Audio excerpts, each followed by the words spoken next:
The cookout. Black people plus good food equals incredible vibes. Seeing a fat black man at the grill must give you the same feeling Peter had when Jesus came back. Nothing beats the vibe of laughing with all of your 22 cousins, with the aunties gossiping in the kitchen, the uncles drinking by the barbecue, and avoiding that one drunk uncle that your mum told you to watch out for. I feel like what makes the cookout so good is how unserious these Negroes are. Recently at our barbecues, we've been bringing out the games, and one mandatory game in my house now is Uno. All the cousins and a couple of the elders will sit around the table for a 15-minute Uno game, and the way people lie to and cuss each other out, you would not believe we were family. I had to pick up like 32 cards just last month. I thought I was in a genjutsu. I had more cards than my cousins do chromosomes. It's mad. I'd be sat next to my older brother just remembering all of the times that he treated me like a casual thief in Gotham and just beat me to an inch of my life. Damn. And so I don't even feel a slight bit bad when I give him my 4+4 card of the game. I'm not even trying to win.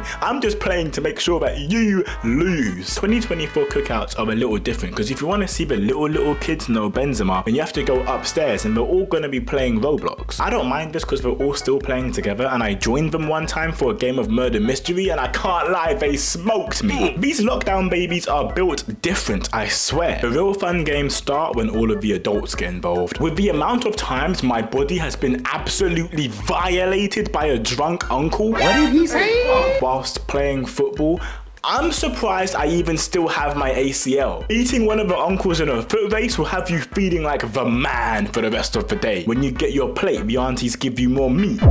No Ava. The older cousins are loving you even more, no Alabama, and you get to watch the uncle get clowned knowing that it's all you're doing. It's satisfying. I don't even got to tell you about how the food be busting in your mouth as soon as it touches your tongue. I ain't even got to tell you. A black man on the grill and a black woman seasoning the meat before it gets there is like Xavi and Iniesta, Gon and Kilua, hamburgers and fries. It's just a duo that cannot be beat. It's like these two hit their happy dance as if a chariot swung low and they fused into Gordon Ramsay. The food is spectacular. So I'll skip to the dancing, and me personally, I live in England but I'm from South Africa and Zimbabwe. So we do our barbecues, cookouts, braais, whatever you want to call it. We already do it a little bit extra. Don't be surprised when you're dancing to the music and then the aunties appear out of the mist and start shaking a leg. Now you gotta turn up and start moving your body like a Weston James. The next thing you know, it's looking like a scene straight out of a Michael Jackson music video. We borderline dance battling, but everybody is happy, everybody is lit. It is just a good time.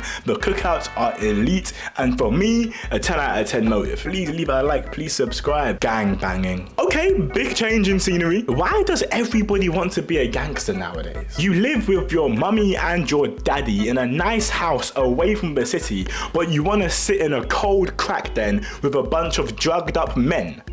Are you P. Diddy? Going to the club and staring at all of the men as if the baddies aren't in attendance.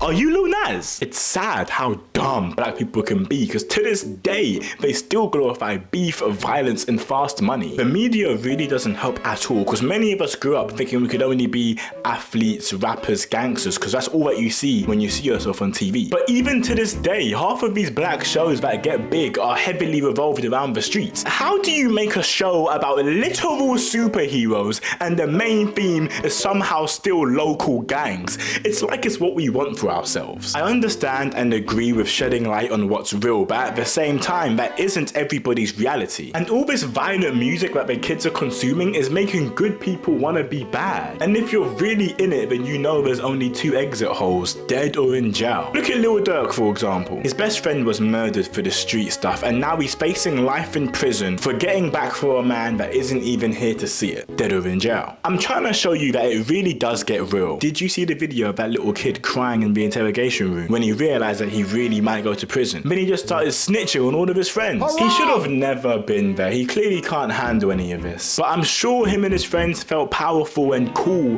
walking around bullying random people. But now here they are crying on the internet for everyone to see. It's called The Trap for a reason. You're a crab in a barrel. We know how this ends for you. I want more for the future of these kids, and that's why representation is so important, because they need to know that they can be cool in countless countless other ways. I said it before and I'll say it again, shout out to RDC World. What they done in America is just unreal. They showed you can be yourself, you can like what you like sports, anime, music, whatever, and still be cool. It's people like this that we need, but right now there's some horrible role models that are promoting themselves on YouTube. Black YouTubers are like Tottenham. Sometimes maybe good, sometimes maybe shit. I feel like the good black YouTubers are good. Like Corey Kenshin, KSI, I love him, or hate him, you can't deny him. Marques Brownlee, we're not paying for no pictures, buddy. Nicola Milana, Young Philly. Scratch the last one, scratch the last one. But you get the point. The creativity and originality of these creators is why they get so large, because they are so cool. If I had 3 wishes, the first would be for some facial hair, the second for her to notice me, and the third that I came up with their ideas first. But there's 2 sides to this coin. This next side is clearly heads, because that's what these guys be getting mid-video. These people have forsaken God, because dropping to your knees in a room full of people and cameras for a man you met 7 seconds ago can only be the devil's work. Look at these 2 thirsty guys standing outside the door listening to their mans get their meat slurped. You're clearly a carnivore. You might as well open that door and join her since you love meat so much. Degrading ourselves for some clicks must be where the line gets drawn. I know times are hard right now, but even Trump got a shift in McDonald's. You can't be this unemployed. And what's up with all these freaky thumbnails? It's like these people can't sell anything but sex, because that's all they have to offer. Which at that point, just put the mic down, bro. You don't have to do this. I was about to mention podcasts, but don't even get me started on these repeated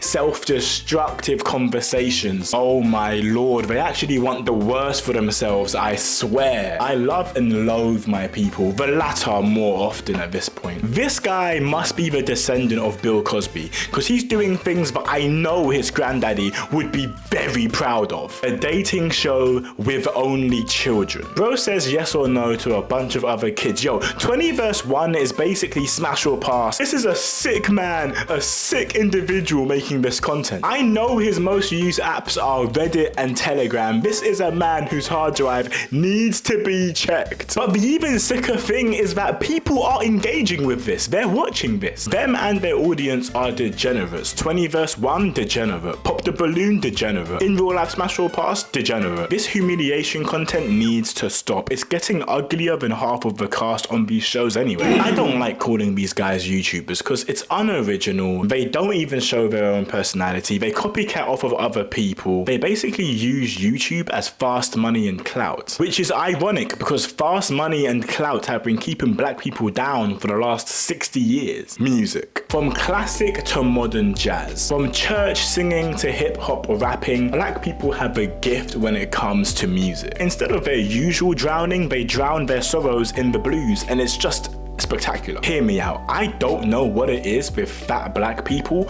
but it's like the wider they get, the wider their vocal range goes too. And this is a fact. Prime Lizzo weighed more than my first car, but her voice is worth her weight in gold, and that is a lot of money. Whenever I see a chubby girl take the mic on stage, I lock the fuck in. Because on this Sunday morning, I'm about to hear an angel chirping. Pass me a mic and it might sound like chalk on a chalkboard, but I'm not the singer though. No, I put the rhythm in rhythm and blues. I can dance. Even lunchtime freestyles come colder than Cole Palmer, and I think the reason why is because music seems to be at the root of a lot of things we do. Like even on a Saturday morning when you're cleaning the house, there's gospel or R&B playing in the background. I like this black activity, or blacktivity if you will, but that's where I'm gonna leave it for part 1. I kept mainly the good ones in here, but in part 2 we can do stealing, scamming, eating, all of that usual stuff. Guys, thank you for tuning in and staying this long into the video. Damn, please leave a like, please subscribe. We are almost at 1.7k subscribers, so if you see that button and we're not there yet, then you might be the 1,700 subscribers, so press the button.